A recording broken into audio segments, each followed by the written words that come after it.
How does a man rise from the obscurity of a hot dog stand owner to become one of the most influential and feared figures in Russia? This is the enigma that is Yevgeny Prigozhin. Born in the heart of the Soviet Union, Prigozhin's early life was marked by struggle and hardship. His first venture into the world of business came in the form of a humble hot dog stand. But this was just the beginning. Prigozhin's ambition and determination saw him rise from a simple street vendor to a successful restaurateur, with establishments frequented by the elite of Russian society. Yet, Prigozhin's ambitions did not end there. His success in the restaurant business opened doors into the world of politics.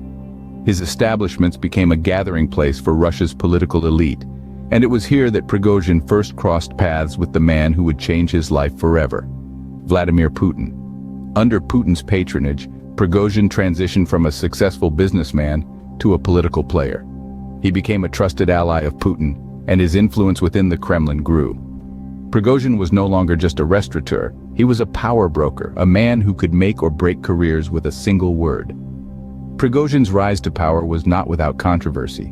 His methods were ruthless, his operations shrouded in secrecy. His dealings were not confined to Russia alone. From influencing US politics to extending Russia's reach in the Middle East and Africa, Prigozhin left his mark on the global stage. But as his influence grew, so did his ambition, an ambition that would eventually lead to his downfall. We'll explore how this man who rose from obscurity to become a kingmaker would eventually fall from grace in the next scene. Stay tuned. As Prigozhin's wealth and influence grew, so did his reach into the darker corners of Russian politics. Yevgeny Prigozhin, the man who once served borscht and blinis to the rich and powerful, was no longer just a billionaire oligarch. He had become a puppet master, pulling the strings that shaped Russia's aggressive foreign policy.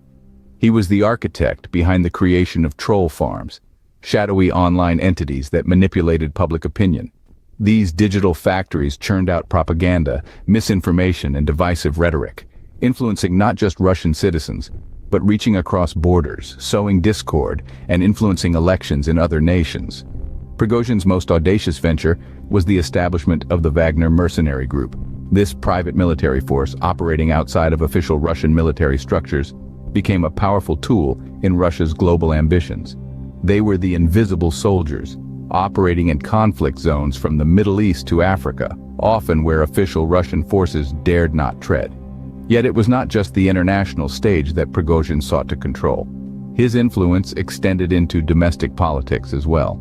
His feud with other power players in Putin's circle was a risky gambit, challenging the status quo and destabilizing the delicate balance of power in the Kremlin. His involvement in the US elections was perhaps his most audacious move. Operating behind the scenes, his troll farms worked tirelessly to sow discord, spread misinformation, and influence the outcome of the election. This was Prigozhin, at his most powerful and his most dangerous, a puppet master manipulating the strings of democracy itself. But behind the scenes, Prigozhin was playing a dangerous game. His defiance of Putin's authority, his public criticism, and his grandiosity were a gamble that would ultimately lead to his downfall.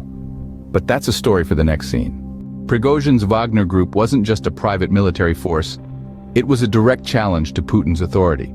Yevgeny Prigozhin, the man who went from a billionaire oligarch to the head of a formidable mercenary army, used this force to extend Russia's reach far beyond its borders. His operations were vast, his methods brutal, and his ambition seemingly limitless. The Wagner group was not only a mercenary force but also a trafficking network. Dealing in weapons and armed men, their operations spanned continents from the Middle East to Africa, significantly extending Russia's global influence. But this wasn't just about expanding Russia's power. It was a power play by Prigozhin himself, a bold and audacious move that would put him on a collision course with the man at the helm of Russia, Vladimir Putin. While Putin sought control, Prigozhin sought independence. The Wagner group, with its privateers and mercenaries, was a symbol of his defiance.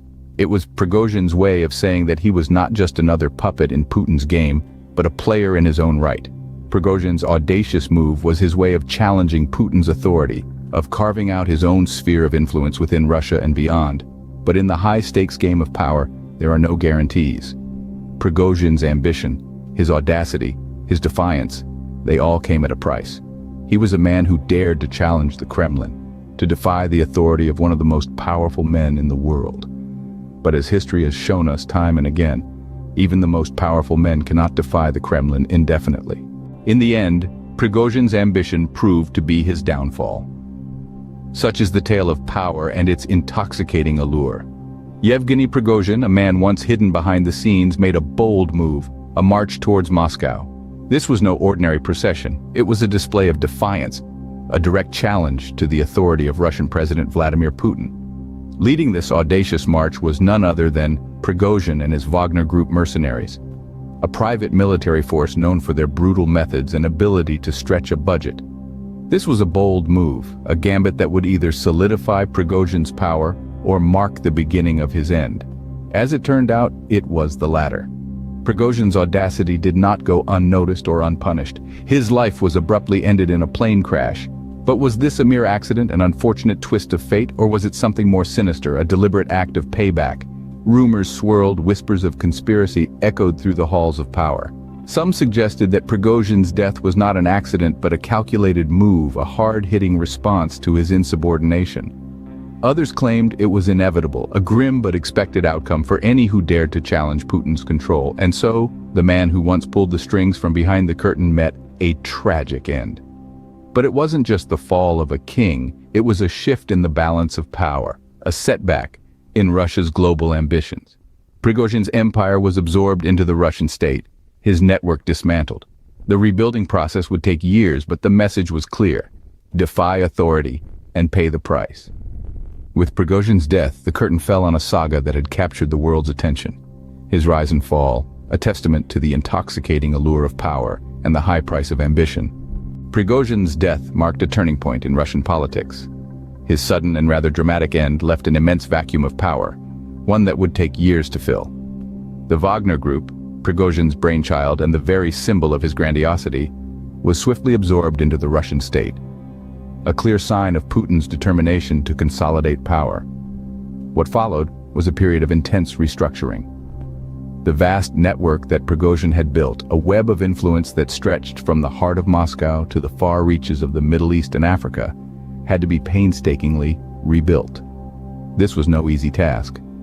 Prigozhin was a master of stretching a budget, of making every ruble count, and his death left behind a legacy of efficiency and ruthlessness that was hard to replicate.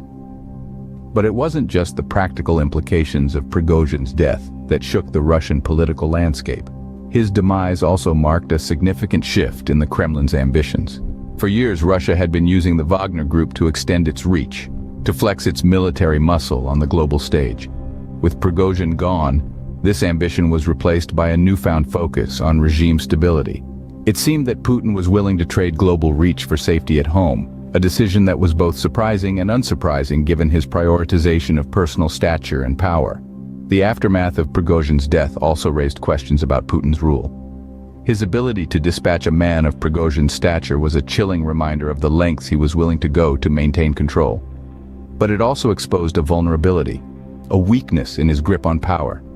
For if a man like Prigozhin could rise so high and fall so far, what did that say about the stability of Putin's regime? In the end, Yevgeny Prigozhin's story serves as a stark reminder of the dangerous game of power in Russian politics. It is a game where ambition can lead to great heights but also to a precipitous fall,